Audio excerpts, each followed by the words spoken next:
오늘 우리에게 주신 하나님의 말씀 미가 1장 2절에서 5절입니다. 미가 1장 2절에서 5절 말씀 함께 읽겠습니다. 백성들아 너희는 다 들을지어다. 땅과 거기 있는 모든 것들아 자세히 들을지어다. 주 여호와께서 너희에게 대하여 증언하시되 곧 주께서 성전에서 그리하실 것이니라. 여호와께서 그의 처소에서 나오시고 강림하사 땅의 모든 곳을 밟을 것이라.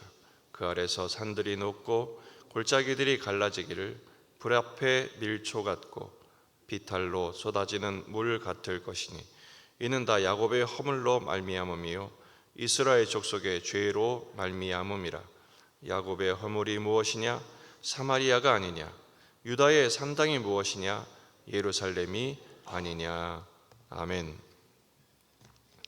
본문에 계시된 주님은 어떤 분이십니까? 그의 처소에서 나오시는 분이십니다. 3절 여호와께서 그의 처소에서 나오시고 강림하사 땅의 모든 곳을 밟으실 것이라. 아멘. 미가서는 미가의 세 가지 설교로 구성이 되어 있습니다. 첫 번째 설교가 1장, 2장이고 두 번째가 3장에서 5장, 세 번째가 6장에서 7장까지입니다. 그 모든 설교의 서론은 들을지어다로 시작하죠. 2절에 백성들아 너희는 다 들을지어다. 땅과 거기 있는 모든 것들아 자세히 들을지어다. 들을지어다라고 시작하는 설교 세 가지로 구성이 된 것입니다. 첫 번째 설교가 1장, 2장인데 바로 북왕국의 수도 사마리아와 남왕국의 수도인 예루살렘이 멸망할 것에 대한 예언으로 그 내용이 채워져 있습니다. 2절에 들을지어다 샤마라고 두 번 반복하죠. 바로 하나님은 증언하시는 하나님이십니다. 근데 그 증언을 어디서 하십니까? 주의 성전에서, 곧 주께서 성전에서 그리하실 것이니라. 성전에서부터 심판이 시작되는 것입니다. 그런데 3절에 보면 독특한 표현이 나오죠. 여호와께서 그의 처소에서 나오시고, 이 성전에서 나오시는데 그의 처소에서 나오시는 하나님으로 표현되어 있습니다. 하나님이 그의 처소에 원래 계십니다. 이 처소는 하나님이 계시는 곳, 바로 성전이죠. 하나님이 처소에 계시면 어떤 분이신가? 바로 긍휼과 은혜를 베푸시는 재판장이십니다. 시편 68편 5절 말씀을 보면 그의 거룩한 처소에 계신 하나님은 고아의 아버지시며 과부의 재판장이시라. 하나님이 그의 처소에 계시면 고아와 과부를 돌아보시는 은혜와 긍휼의 재판장이십니다.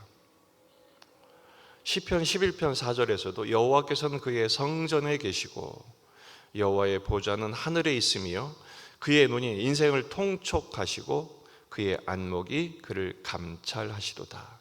하나님의 성전에서, 하나님의 처소에서 은혜를 베푸시고 그의 눈으로 인생을 돌아보시고 그의 안목으로 그의 백성들을 감찰, 신방해 주시는 분이시죠.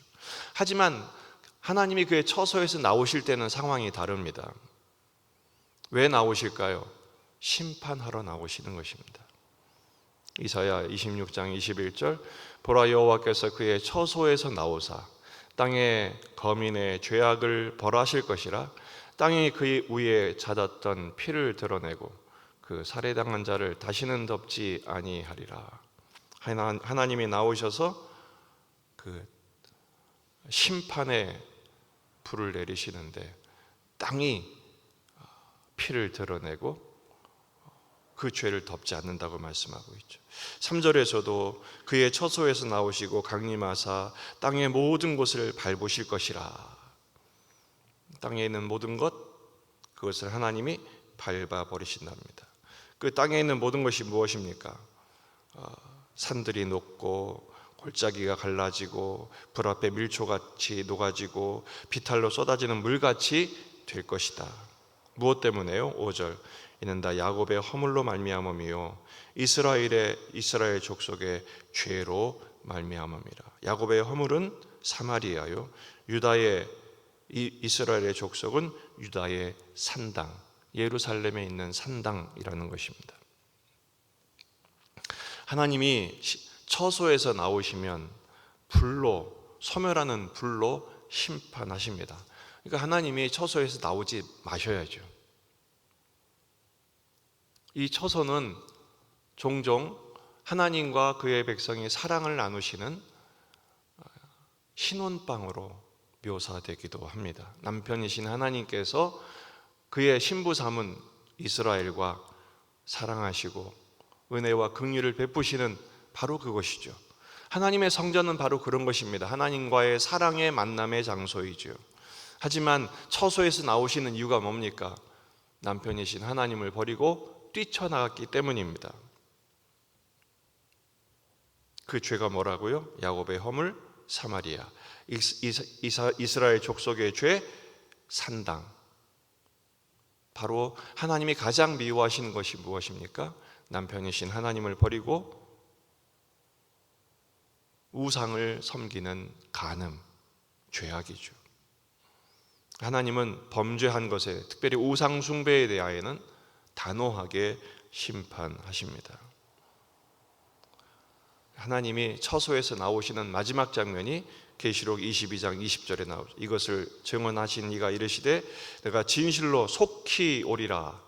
그의 처소에서 나오셔서 세상을 밟으시는, 불로 밟으시는 그때가 온다는 것입니다. 그러므로 그의 처소 안에서 하나님의 은혜를 지속적으로 누리기 위해서 할 일은 무엇입니까? 바로 우리의 신랑이신 주님의 음성에 귀를 기울이는 것입니다. 2절, 백성들아 너희는 다 들을지어다, 자세히 들을지어다. 하나님의 말씀이 무엇인지, 주님의 뜻이 무엇인지 듣고 회개하라 라는 것이죠. 듣고 회개하면 구원이 있다. 하지만 듣지 않고 귀를 막아버리고 고집을 부리면 이 하나님의 불심판을 면할 수 없다라는 것입니다. 실제로 히스기야가 미가의 말을 듣고 아수르의 그 사네립의 포위 작전의 위기에 닥쳤을 때 미가의 말을 듣고 회개하죠. 그러자 하나님이 밤중에 천사를 보내셔서 18만 5천 명을 몰살시키시고 히스기야를 구원하십니다. 하지만 이 시대에는 미가의 말을 듣지 않죠. 결국 북왕국은 얼마 되지 않아 멸망하게 됩니다. 같은 대적 아수르에 의해서 말이죠. 그러므로 오늘 말씀은 우리에게 어떤 교훈을 줍니까? 주님의 성전 안에서의 주님의 사랑의 관계를 지속적으로 누려야 합니다. 주의 은혜와 긍휼을 구하셔야 합니다. 이 새벽에 주님 앞에 나와 엎드릴 때 바로 거기가 하나님이 계신 우리의 기도를 들으시는 성전이 될 것입니다. 이번 한 주, 오늘 하루도 살아가는 동안에 주님의 말씀에 귀를 기울이고 그 말씀에 순종하며 말씀 앞에서 자신을 살펴 회개하는 삶을 살 때 그곳이 하나님의 은혜와 긍휼의 자비가 지속적으로 흘러가는 은혜의 장소가 될 것입니다. 요한복음 5장 24절, 내가 진실로 너희에게 이르노니 내 말을 듣고 또 나 보내신 이를 믿는 자는 영생을 얻었고 심판에 이르지 아니하나니 사망에서 생명으로 옮겼느니라.